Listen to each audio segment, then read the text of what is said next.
Hello ladies and gentlemen, welcome to the Outer Rim Cantina. My name's Alan, and today I'm here to talk about an article that was published just last week that is now gaining a bit of attention.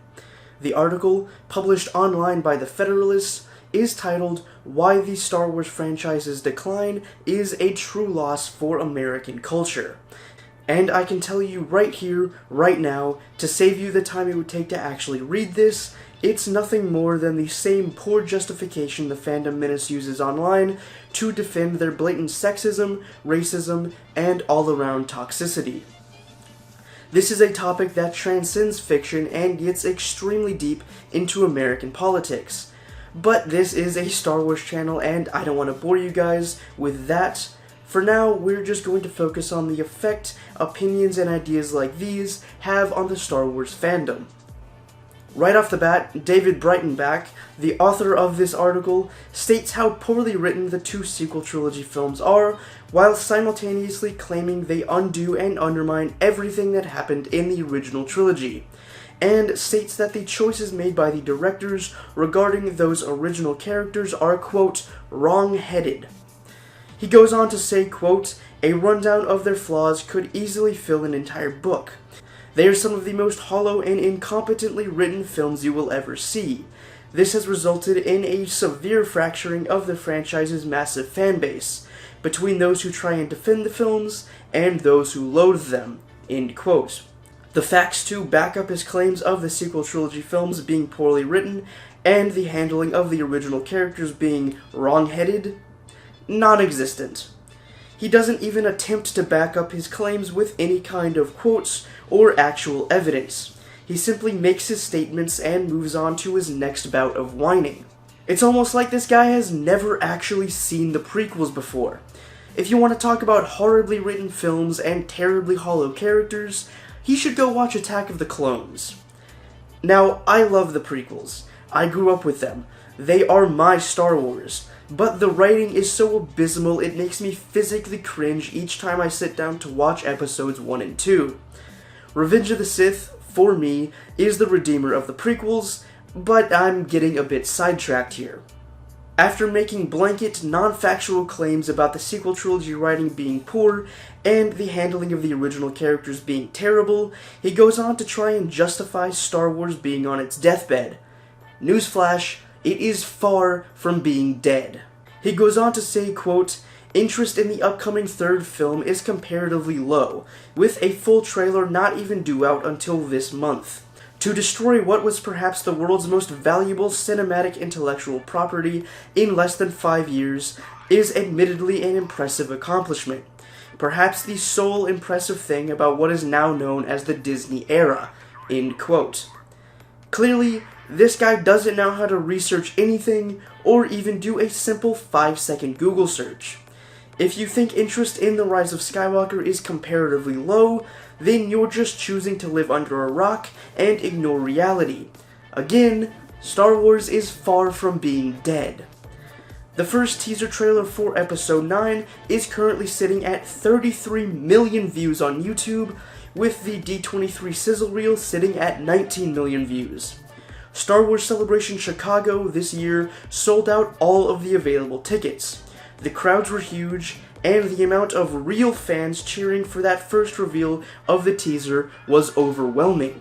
Trying to claim Star Wars is dead without being able to provide any factual evidence to support that claim, because all of the evidence points to the opposite happening, is honestly laughable. After claiming the franchise is dead because of the evils of Disney, David goes on to try and compare said death of Star Wars to the downfall of wholesome entertainment by the mainstream media. Quote, "In the first place, in practical terms, this means the loss of yet another source of wholesome and uplifting entertainment. Not much of that remains in mainstream American culture.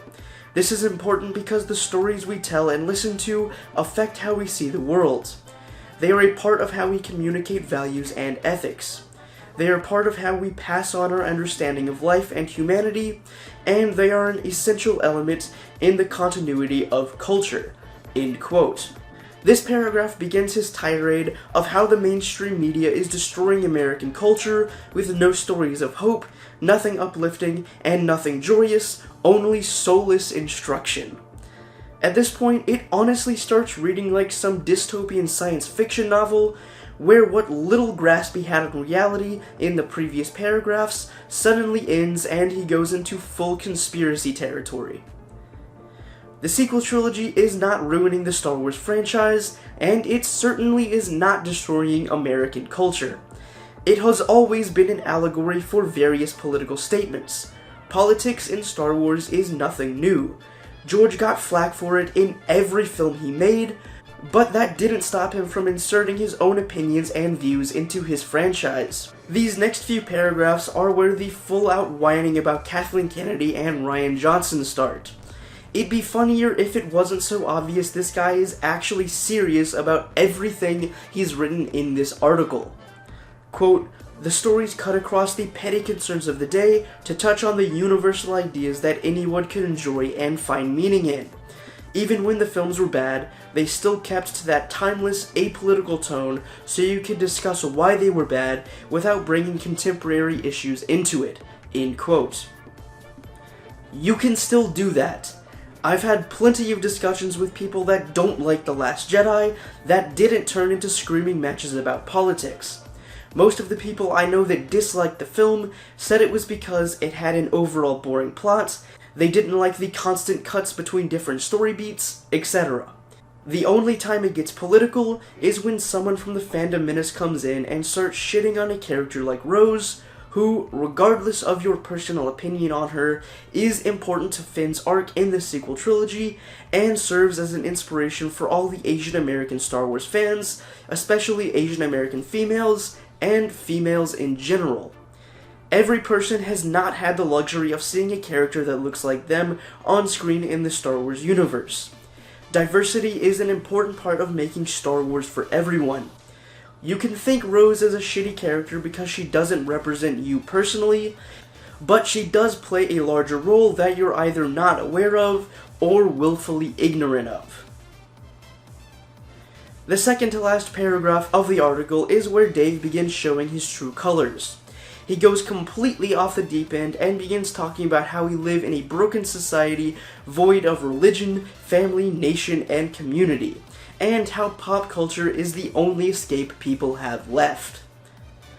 Quote, "This situation may, in itself, be lamentable, as even the best work of popular fiction is a poor substitute for church, family, or flag. If these works were failing to make way for something higher and better, then that might be one thing, but they aren't. They are failing, and nothing is replacing them. Nothing but the foul, dehumanizing influence of politics. The same brand of politics, I may add, that destroyed those higher influences in the first place." End quote. Dude, it's really not that deep. At the end of the day, as stated by George Lucas himself, Star Wars is for 12-year-olds.